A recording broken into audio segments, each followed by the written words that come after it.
Now, harmful human activities like indiscriminate dumping of plastic waste into rivers and disposal of chemicals by industries are said to be some of the factors responsible for the extinction of many aquatic animals, as well as shrinking of rivers.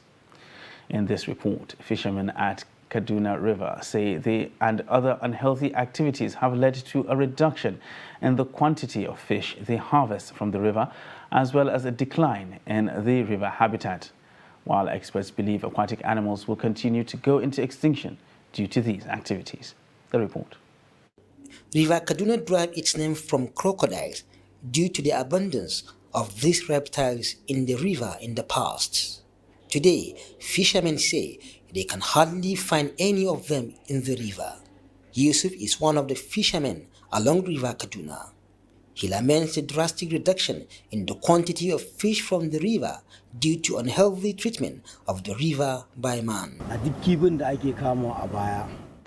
We still have different species of fish, but the quantity has drastically reduced because of the shrinking of the river. Abubakar Muhammad is an environmentalist and climate analyst. He says plastic waste kills aquatic life as it can stay for millions of years without decomposition.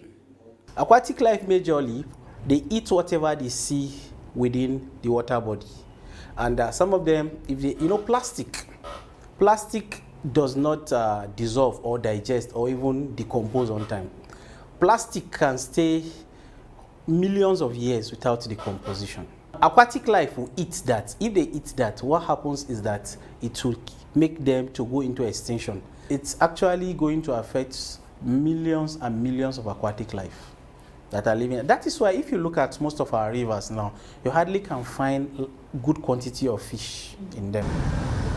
One of the sources of protein is aquatic animals. He says if nothing is done to get rid of plastic in the river, it may affect food production. This can actually bring about challenge in the production of food because one of the major sources of protein is from the aquatic life.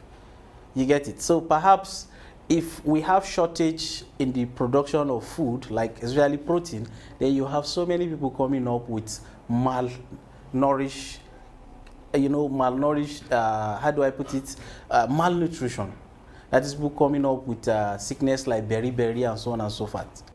The climate analyst says industrial wastes that empty into the river affect aquatic life, adding that discouraging indiscriminate dumping of plastic and the promotion of recycling activities will rescue aquatic life from further extinction. Industries, they are wastes that they are allowed to run into the drainage, from the drainage to the water body, also affect aquatic life, especially petroleum wastes. You get it? They affect aquatic life because some of them can actually make this aquatic organism, it depletes the oxygen that is found in water. Most of these plastics, this petroleum waste, and some of this wood waste that they throw into water body can actually be refined for production. Yes, it can be turned into money. Any other waste that comes to the river will decompose after some time, but the plastics wastes do not. Experts say healthy aquatic life can be achieved by using fewer plastic products, participating in river cleanups, and supporting organizations working to protect marine life.